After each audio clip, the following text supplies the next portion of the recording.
Hello दोस्तों, स्वागत है आप लोग का आरएम अकेडमी में। तो दोस्तों हम आपके लिए लेकर आए हैं यूपी ट्रिपल एससी पेट 2023। तो जो दोस्तों पेपर होने वाला है और आपके सामने बहुत ही बड़ी क्या है मुश्किल है। और मैं यहाँ से आपको बता दूं कि मैं आपके लिए जो आज का सेशन लेकर आया हूँ वो है दोस्तों क्या होगा, संविधान होगा, अर्थात भारत का संविधान।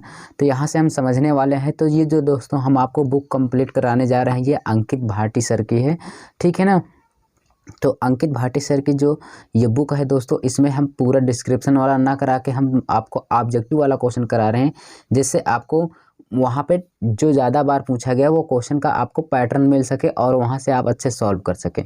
तो इस वीडियो को भी स्किप मत करिएगा दोस्तों। चलिए स्टार्ट करने से पहले अगर आप हमारे चैनल पर नए हैं तो चैनल को सब्सक्राइब, लाइक, शेयर कर दीजिएगा, कमेंट में ज़रूर बताइएगा। तो आइए देखते हैं दोस्तों, ये बुक है अंकित भाटी सर की जो आपके सामने हैं और आप इनको देख रहे हैं, ठीक है। तो चलिए आगे हम बात करते हैं यहाँ से क्वेश्चन की ओर। तो दोस्तों आज का जो सेशन होगा उसमें होगा भारत का संविधान। क्या होगा भाई? भारत का संविधान। तो इस भारत के संविधान में हम आपके लिए लेकर आए हैं क्या भाई, पहला क्वेश्चन, ठीक है। तो पहला क्वेश्चन वो क्या कह रहा है ये देखेंगे। पहला क्वेश्चन कह रहा है कि भारत की संघ कार्यकारिणी में निम्नलिखित में से कौन सा शामिल है, कौन शामिल नहीं है।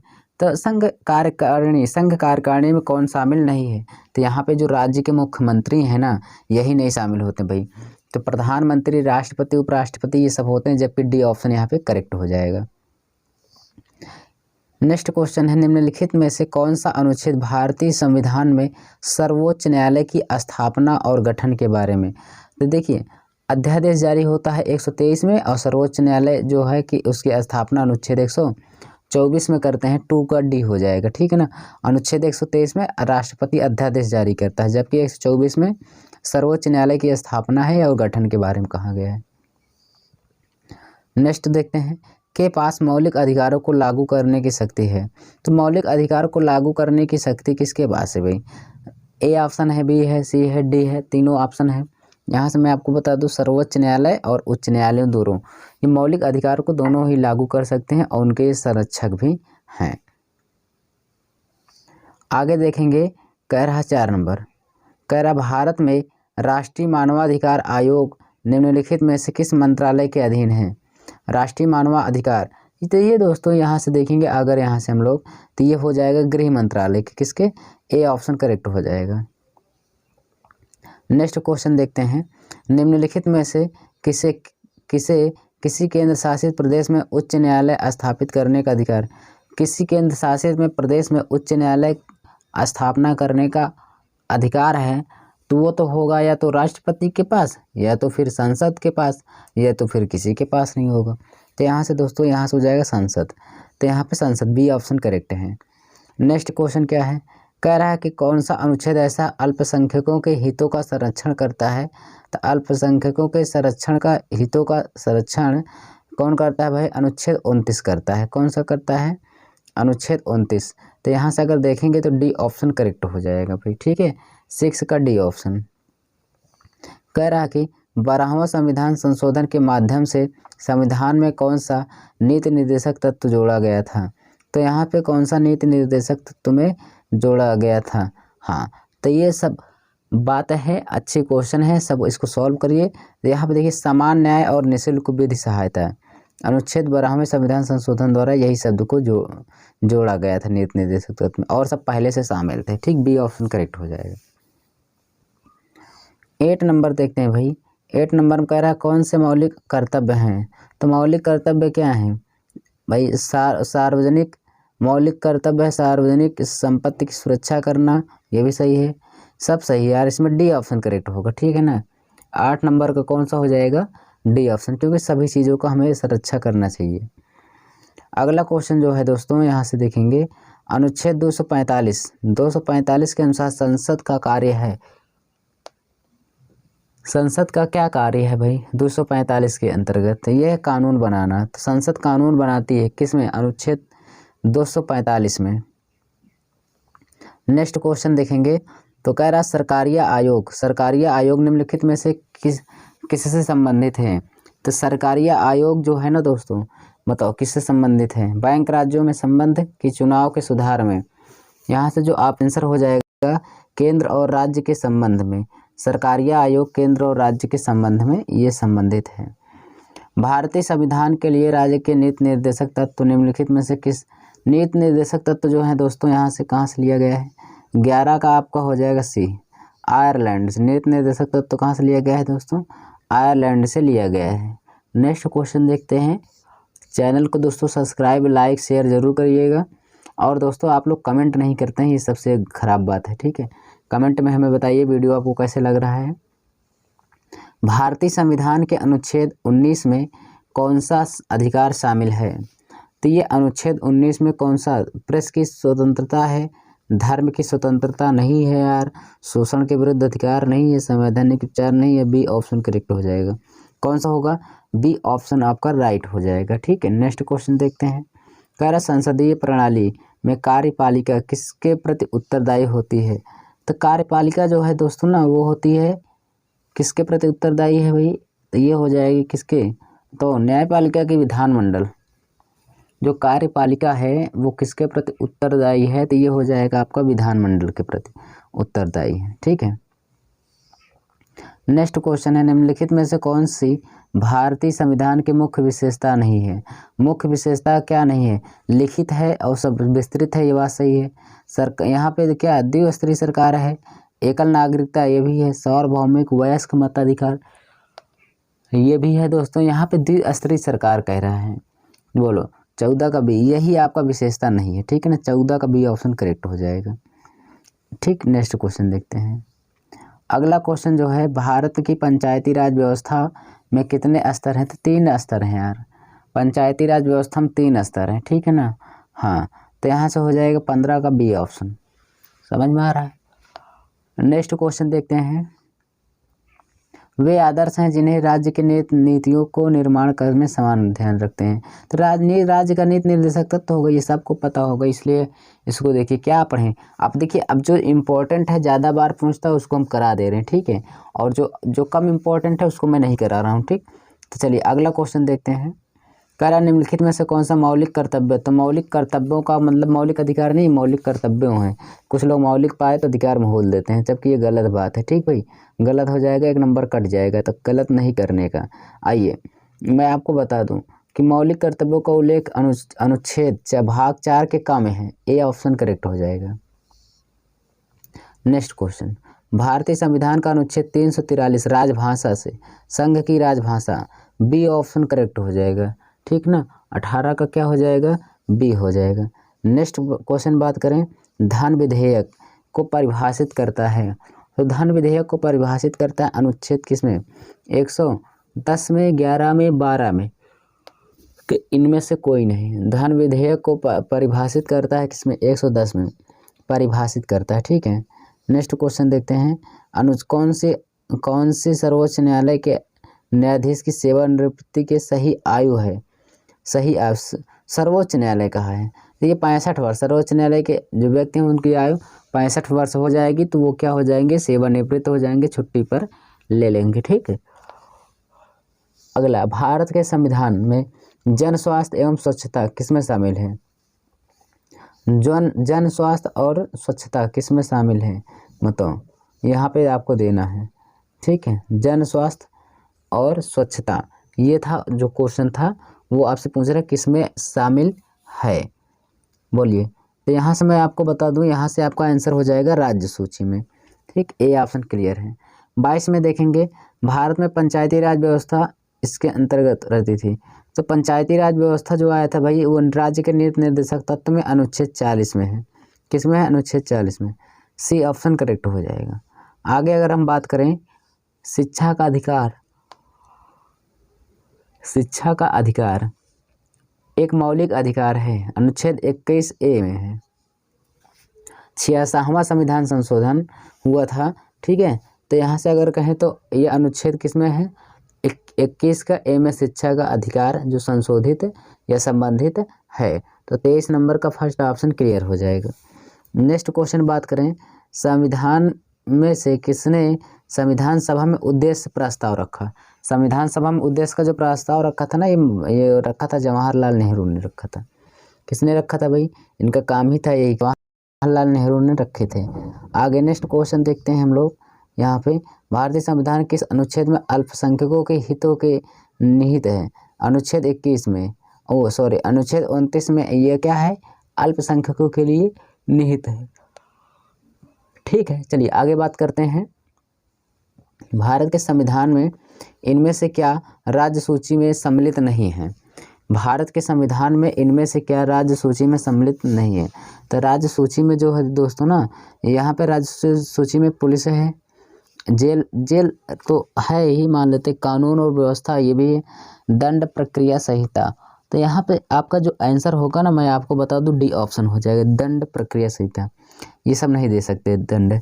ठीक है, कह रहा है कि निम्नलिखित में से क्या भारतीय संविधान की मुख्य विशेषता नहीं है? कैसी है मुख्य विशेषता नहीं है? बताओ। ये हो जाएगा आपका 100% होगा। ठीक, प्रतिबद्ध न्यायतंत्र। ये प्रतिबद्ध कहाँ है यार? स्वतंत्र है कि प्रतिबद्ध है? ठीक है, और सब सही है, बी ऑप्शन करेक्ट है।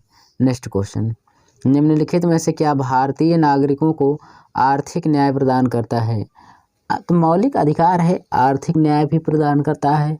ठीक है, आर्थिक न्याय की बात कर रहा है, ध्यान से समझ के देना भाई, आर्थिक न्याय की बात कर रहा है यार। ठीक, तो यानी ये हो जाएगा सी ऑप्शन, राज्य नीति निर्देशक तत्व, राज्य नीति निर्देशक तत्व। नेक्स्ट क्वेश्चन देखते हैं, संविधान अनुच्छेद राज्य सरकारों को ग्राम पंचायतों का आयोजन, अनुच्छेद 40 में। ये भी पूछा गया प्रीवियस ईयर क्वेश्चन, बहुत पूछा जाता है, फिर से आएगा। ठीक है ना क्वेश्चन। चलिए आगे बात करते हैं, त्रिस्तरीय पंचायती राज व्यवस्था का विचार किसने रखा था? बलवंत राय मेहता ने रखा। त्रिस्तरीय पंचायती राज व्यवस्था बलवंत राय मेहता ने रखा था। आगे नेक्स्ट क्वेश्चन देखते हैं दोस्तों, यहाँ से अगला जो क्वेश्चन है वो है, भारतीय संविधान अपने नागरिकों को की समानता का वचन देता है। किसकी समानता का वचन देता है बताइए? ये देता है दोस्तों प्रतिष्ठा और अवसर, प्रतिष्ठा और अवसर, बी ऑप्शन करेक्ट है। नेक्स्ट क्वेश्चन देखते हैं, संविधान सभा द्वारा भारतीय संविधान को कब पारित किया गया था? तो ये 26 जनवरी 1950 को पारित किया गया था।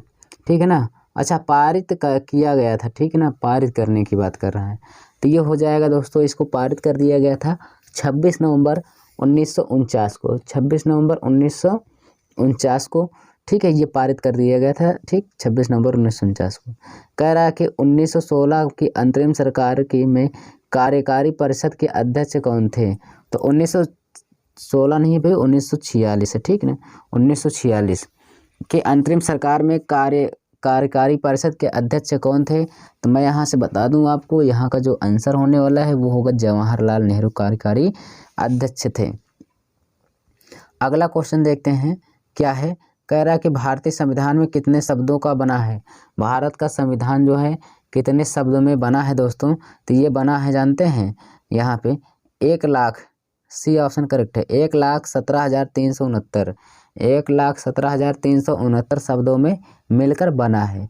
नेक्स्ट क्वेश्चन है कि अगर हम बात करें तो भारत का जो संविधान लिखा गया है ना, भारत का संविधान लिखा गया है वो कितने वर्षों में? लगभग 2 वर्षों में, 2 वर्षों से अधिक परंतु 3 वर्षों से कम अवधि, ए ऑप्शन करेक्ट होगा। ये वाला सही है, ज़्यादातर वही सही जा रहा है। ठीक ना, 50 का ए ऑप्शन। नेक्स्ट क्वेश्चन देखेंगे, भारतीय संविधान को माना गया है, भारतीय संविधान कैसे है? कैसे? संघीय है, एकात्मक है? बताओ कौन सा होगा?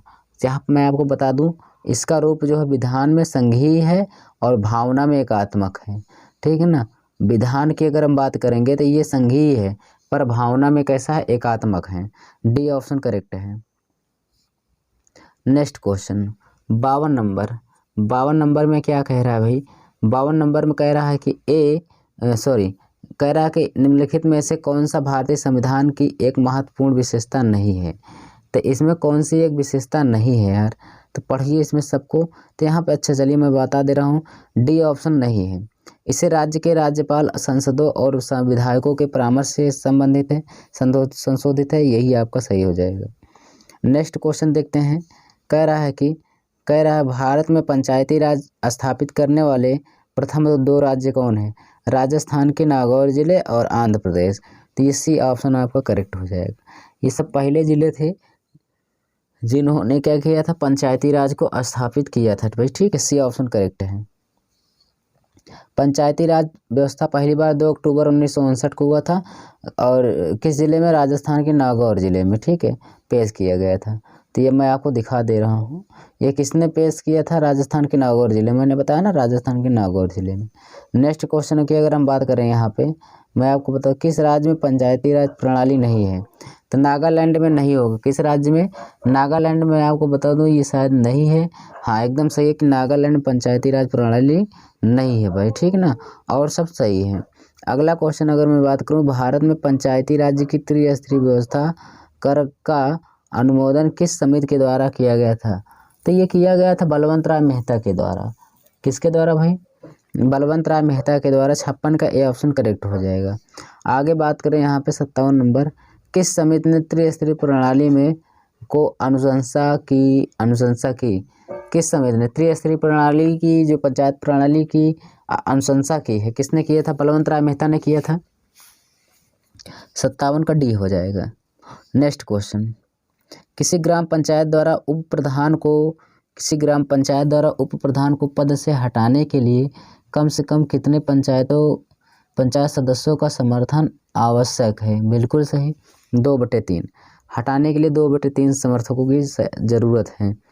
कह रहा है कि निम्न में से क्या पंचायती राज संबंधित नहीं है, तो यहाँ पे ग्राम पंचायत, ग्राम सहकारी संस्था, ग्राम सभा और न्याय पंचायत, तो यहाँ से हो जाएगा, आपका आंसर हो जाएगा डी ऑप्शन, ग्राम सहकारी संस्था, यही है। आगे हम क्वेश्चन बात करें, प्रतिवर्ष भारत में राष्ट्रीय पंचायती राज दिवस 24 जनवरी को, यानी 24 कहाँ, 24 अप्रैल को, ठीक ना, तो 24 तारीख को 73 संविधान संशोधन अधिनियम के द्वारा 1992 में लागू हुआ था, ठीक है। कब लागू हुआ था, 73वां संविधान संशोधन अधिनियम 1992 के लागू होने का प्रतीक है। आगे बात करते हैं, निम्नलिखित किस समिति के कार्य ने पूरे देश में पंचायती राज संस्थाओं के प्रारंभ के लिए मंच स्थापित किया था, पंचायती राज के लिए, ठीक है, तो ये कौन होगा भाई, पंचायती राज के लिए मंच को लाया था, बी ऑप्शन, बलवंत राय मेहता सर, ठीक है, बलवंत राय मेहता। अगला क्वेश्चन है, किसने जिलाधीश को संस्थागत करिश्मा कहा है, संस्थागत करिश्मा कहा गया, किसने जिलाधीश को संस्थागत करिश्मा कहा है, संस्थागत क्या है, करिश्मा है, ये आपका हो जाएगा, कौन सा आंसर हो जाएगा, फर्स्ट ऑप्शन हो जाएगा, रजनी कोठारी। आगे बात करते हैं हम लोग दोस्तों, यहाँ से भारत, कह रहा है कि भारत, ठीक है ना, भारत में जिला कलेक्टर का पद सृजित किया था, तो जिला कलेक्टर का जो पद है सृजित किया था वो किसने किया था बताइए, तो यहाँ से मैं आपको बता दूं, यहाँ पे हो जाएगा वारेन हेस्टिंग ने कलेक्टर का पद सृजित किया था। अगला क्वेश्चन कह रहा है कि मूल संविधान में जिला शब्द का उल्लेख निम्नलिखित में से किन अनुच्छेद में है, तो संविधान में जो जिला शब्द का उल्लेख है किस अनुच्छेद में है, तो यहाँ से मैं आपको बता दूं, यह है आपका इनमें से कोई नहीं, ठीक ना, ये सब फर्जी बात पूछ रहा है। 64 हो गया। आगे देखते हैं हम लोग 65 नंबर क्वेश्चन, ठीक है, 65 में क्या कह रहा है उसको बात करेंगे हम लोग।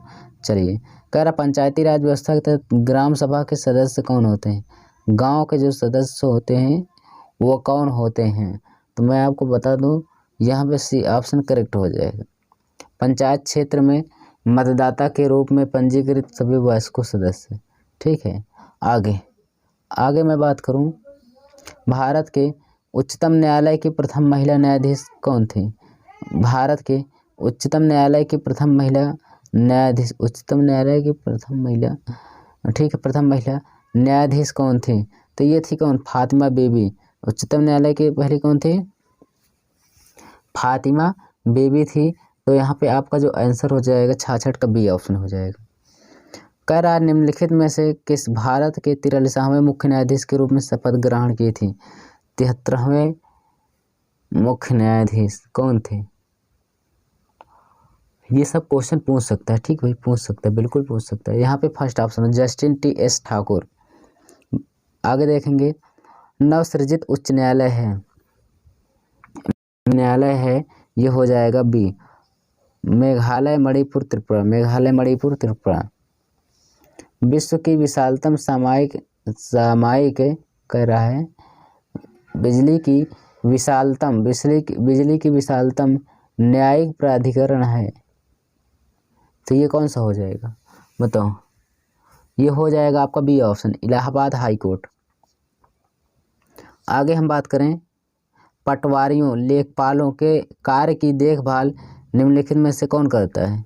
पटवारी जो लेखपालों के कार्य को देखभाल निम्नलिखित में से किया जाता है, यह कौन करता है बताओ? इसमें कौन हो जाएगा? तो हो जाएगा 70 का कौन सा आंसर होगा? सी ऑप्शन करेक्ट होगा, तहसीलदार।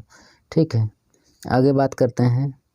कह रहा है कि भू अभिलेखन रिकॉर्ड के रख रखाव की जिम्मेदारी कौन करता है? तो भू अभिलेखन रिकॉर्ड के रख रखाव की कौन जिम्मेदारी करता है? तो यहाँ से आपका जो आंसर हो जाएगा वो हो जाएगा पटवारी करता है। ठीक, ए ऑप्शन क्लियर है।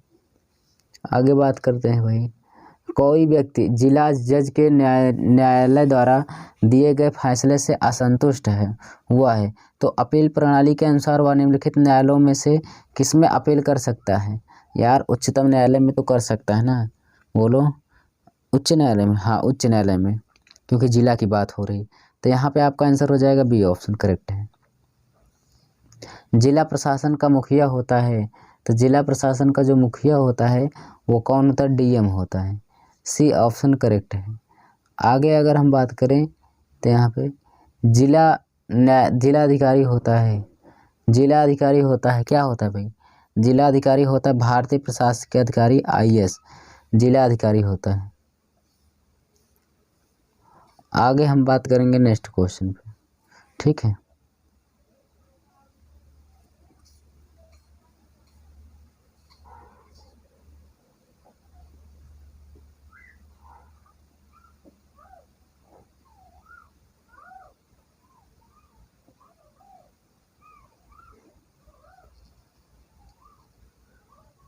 चलिए आगे देखते हैं दोस्तों। आगे क्वेश्चन क्या है उसको भी बात करते हैं। ठीक है, आगे हम बात करेंगे 75 नंबर क्वेश्चन पे।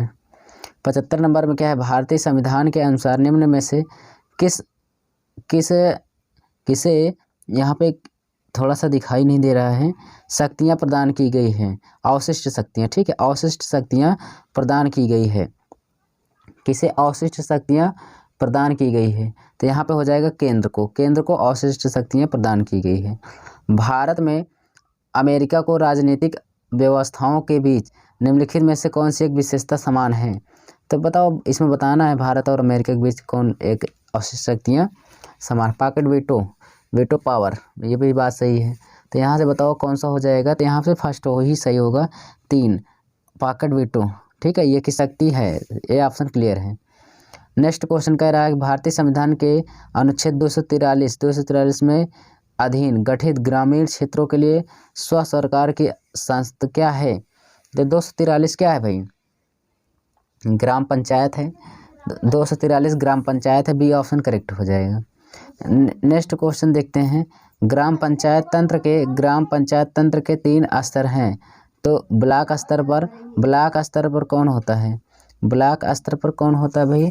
तो यहाँ से आपका हो जाएगा, आपका ब्लॉक स्तर पर बी ऑप्शन करेक्ट हो जाए, पंचायत समिति। कौन सा? बी ऑप्शन करेक्ट है।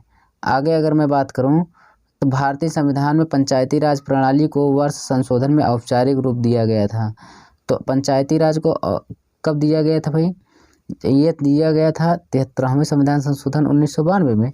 हाँ बताइए कि बी वाला ऑप्शन क्लियर होगा, 79 का डी ही होगा। ठीक है ना, मैं वही बता रहा हूँ ना, 73वां संविधान संशोधन 1992 में। अगर मैं आगे बात करूं, 27 अगस्त 2009 को भारत सरकार के केंद्रीय मंत्रिमंडल में पंचायती राज संस्थाओं में PRI में महिलाओं के लिए आरक्षण जो मिला था वो कितना मिला था भाई? महिलाओं के लिए आरक्षण मिला था, कितना मिला था? 80 का बताइए कौन सा हो जाएगा? सी, 50% मिला था। ठीक है, नेक्स्ट क्वेश्चन देखते हैं। इनमें से कौन सा भारत में पंचायती राज की त्रिस्तरीय प्रणाली में से एक नहीं है? तो एक नहीं है वही बताना है। तो यहाँ पे जिला परिषद, नगर परिषद, इसी में दोनों में से बताओ कौन होगा? तो यहाँ से बता दूँ नगर परिषद नहीं है, जबकि ये तीनों हैं। ठीक है, आगे बात करते हैं। कह रहा है कि वर्ष 2018 में पंचायती राज में कौन सी सालगिरह मनाई गई थी। वर्ष 2018 में पंचायती राज की कौन सी सालगिरह मनाई गई थी। तो ये बताओ 18 में जब मनाई गई थी कौन सी सालगिरह मनाई गई थी। तो यहाँ पे आपका आंसर जो होगा वो हो जाएगा भाई सी ऑप्शन करेक्ट है। 25वां सालगिरह मनाई गई थी। भारत में महिलाओं के लिए आरक्षण उपलब्ध है किसमें, पंचायती राज निकायों में, किसमें, और लोकसभा में, राज्य विधानसभाओं में, लगभग इसमें सब में है।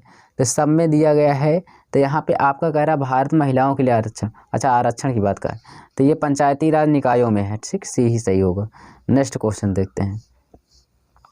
यहाँ पे कह रहा है कि जिला अधिकारी जिले का शासन चलाता है। तो यहाँ पे आपका आंसर हो जाएगा डी, जिले के समस्त अधिकारियों की सहायता से। आगे बात करते हैं। जिला प्रशासन के कार्यों में शामिल है। जिला प्रशासन के कार्यों में जो शामिल है दोस्तों वो है उपर्युक्त सभी, लगभग सभी शामिल है। ठीक है, यहाँ पे आप सबको पता होना चाहिए। कैसे, ए ऑप्शन में कह रहा है जिले में शांति और व्यवस्था बनाए रखना, ये भी सही है। भूमि व्यवस्था जैसे भूमि माप, खसरा खतौनी का रख रखाव व लगान की वसूली करना, ये भी सही है। नागरिक सुविधा व सभी को विकास के समान अवसर उपलब्ध कराना, ये भी सही, उपर्युक्त सभी हैं। जिले में प्राथमिक शिक्षा की व्यवस्था करते हैं। तो प्राथमिक शिक्षा की जो व्यवस्था करते हैं वो कौन करता है भाई, तो वो करता है आपका जिला बेसिक शिक्षा अधिकारी, बी ऑप्शन करेक्ट है। जिले में परिवार कल्याण के कार्य करवाता है। जिले में परिवार कल्याण के कार्य जो करवाता है वो कौन है भाई, मुख्य चिकित्सक। कौन है, मुख्य चिकित्सक। जिले में माध्यमिक विद्यालयों जिले में माध्यमिक विद्यालयों की व्यवस्था देखता है। कौन देखता है बताइए, इसमें ये हो जाएगा जिला विद्यालय निरीक्षक, ए ऑप्शन क्लियर है। कह रहा है कि जिला न्यायालय का प्रमुख होता है। जिला न्यायालय का प्रमुख कौन होता है भाई, जिला न्यायाधीश होता है, बी ऑप्शन करेक्ट है।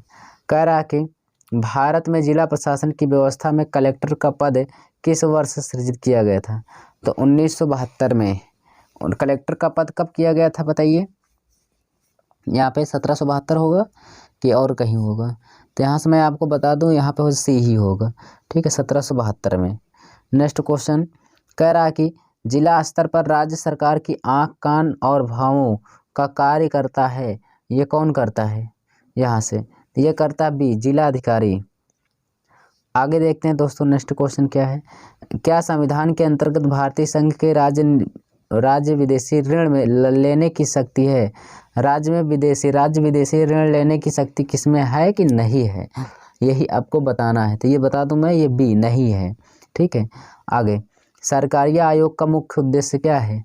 सरकारी आयोग का मुख्य उद्देश्य है ये केंद्र राज्य में संबंध बनाए, आराम से चुपचाप बैठा रहे, बस यही काम है इसका। ठीक है, आगे देखते हैं, सी ऑप्शन करेक्ट है। अगला, किस याचिका के अंतर्गत न्यायालय, अवर न्यायालय या किसी अन्य प्राधिकारी के समक्ष लंबित किसी मामले को उच्चतर प्राधिकारी या न्याय में स्थानांतरित करने का आदेश देता है। ये किस में देता है बताओ। ये देखिए अच्छा क्वेश्चन है, इसमें 5 प्रकार के ऋण है उसी में पूछा गया था। तो यहाँ पे जो होगा ना, इसका जो आंसर हो जाएगा, इसका आंसर सी ऑप्शन होगा, उत्प्रेषण। चलिए नेक्स्ट क्वेश्चन देखते हैं। किसी व्यक्ति को सुप्रीम कोर्ट के एक न्यायाधीश के रूप में नियुक्ति के लिए योग्य नहीं माना जाएगा जब तक कि वह कम से कम इतने वर्ष के लिए उच्च न्यायालय में या 2 से अधिक अदालतों में। अरे यार, कम से कम वो 10 साल तक होना चाहिए। ठीक है ना, अगर नहीं है तो 5 साल का न्यायालय में, उच्च न्यायालय में काम किया हो। तो यहाँ पे आपका जो आंसर होगा वो हो जाएगा डी ऑप्शन, 10। ठीक है ना, 10 वर्ष तक। चलिए आगे बात करते हैं। कह रहा सर्वोच्च न्यायालय के न्यायाधीश पद पर नियुक्ति के पात्र बनने के लिए किसी जज को उच्च न्यायालय के न्यायाधीश के रूप में कितने वर्षों की से उच्च न्यायालय में न्यायाधीशों की 10 वर्ष तक, 10 वर्ष। सर्वोच्च न्यायालय के उप न्यायाधीश पात्र बनने के लिए उच्च न्यायालय के न्यायाधीशों के रूप में कितने वर्ष अवधि रखनी चाहिए, 5 वर्ष। यार 5 वर्ष बहुत है। ठीक है ना, चलिए 96 का यहाँ पे कौन सा हो जाएगा, 5 वर्ष। आगे हम बात करते हैं, बी ऑप्शन क्लियर है। राज मन्नार समिति का सुझाव क्या था, वित्त आयोग अस्थायी रूप से स्थापित हो। वित्त आयोग अस्थायी रूप से स्थापित हो, राज्यों को वित्तीय स्वायत्तता मिल सके, राज्यों को वित्तीय स्वायत्तता मिल सके, तो ये हो जाएगा आपका कौन सा हो जाएगा, सी ऑप्शन करेक्ट है, अर्थात ए और बी दोनों सत्य हैं। ठीक भाई, दोनों सत्य हैं। भारत में केंद्र राज्य संबंध निर्भर करते हैं, केंद्र राज्य संबंध निर्भर करते हैं। पढ़िए आप, पहला होगा, दूसरा होगा, तीसरा होगा और चौथा होगा। इसमें से कौन सा होगा आप इस यहाँ पे देख के बताइए। ठीक है, चलिए यहाँ पे इसमें आप लोग देख के बताइए कौन सा होगा, हम आपको बता रहे हैं। ठीक है, चलिए तो यहाँ से आपका कौन सा होगा बताओ। चलिए, कह रहा है संवैधानिक प्रावधानों पर, उसके बाद कह रहा है परंपराओं तथा व्यवहारों पर, न्यायिक व्याख्याओं पर, बातचीत के लिए यंत्र विन्यास पर, नीचे दिए गए कूट पर सभी। इसमें दे रहा है इतना, तो बताओ कौन सा हो जाएगा। तो यहाँ से मैं आपको बता दूं, यहाँ पे जो आंसर होगा ना, बहुत ही अच्छा क्वेश्चन है, डी ऑप्शन, सभी चारों होगा। ठीक है ना, सभी चारों। आगे हम बात करते हैं, संघ एवं राज्यों के मध्य विधायी शक्तियों के बंटवारे संबंधी संशोधन विधेयक पारित है। चलो, बहुत ही अच्छा क्वेश्चन है। यहाँ पे बताइए कौन सा हो जाएगा। तो यहाँ पे 99 का हो जाएगा, डी ऑप्शन करेक्ट हो जाएगा। सदन की कुल सदस्य संख्या के बहुमत तथा सदन में उपस्थित एवं मतदान करने वाले सदस्यों के 2/3 बहुमत के साथ साथ आधे राज्यों द्वारा समुष्टि के उपरांत। चलिए आगे बात करते हैं, 100 नंबर क्वेश्चन। ठीक है ना, इसमें कोट बना के दिया है। कह रहा है कि निम्नलिखित में से कौन सा कारक राज्यों पर केंद्र के बढ़ते हुए नियंत्रण के लिए उत्तरदायी है। तो यहाँ पे 100 का कौन सा हो जाएगा यहाँ आंसर। तो यहाँ पे मैं आपको बता दूँ, यहाँ पे आपका जो आंसर होगा वो राज्यों में शक्तिशाली नेतृत्व का अभाव, ये भी सही है। दृढ़ दलीय अनुशासन, ये भी सही है। केंद्र पर राज्यों की वित्तीय निर्भरता, ये भी सही है। क्षेत्रीय दलों का उदय, ये भी सही है। अर्थात यहाँ पे डी ऑप्शन होना चाहिए यार, चारों ऑप्शन होगा। ठीक है, डी ऑप्शन करेक्ट है। 100 क्वेश्चन मैंने आपको क्लियर करा दिए। ठीक है, तो दोस्तों मैंने आपको ये अंकित भाटी सर के बुक के जो क्वेश्चन थे उसको मैंने आपको क्लियर कराया। तो ऐसे ही वीडियो को पाने के लिए दोस्तों आप चैनल को सब्सक्राइब कर लीजिए। इसके आगे जो क्वेश्चन है उसको भी हम आपको कराएंगे। तो दोस्तों आप हमें कमेंट में ज़रूर बताएंगे कि आपको ये सारे वीडियो के जो क्वेश्चन थे कैसे थे, सही थे कि नहीं थे। इसी तरह के क्वेश्चन हम आपको लेके आते रहेंगे दोस्तों। तो हमारे चैनल को सब्सक्राइब ज़रूर कर लीजिएगा। हम मिलेंगे आपको नेक्स्ट वीडियो में, तब तक के लिए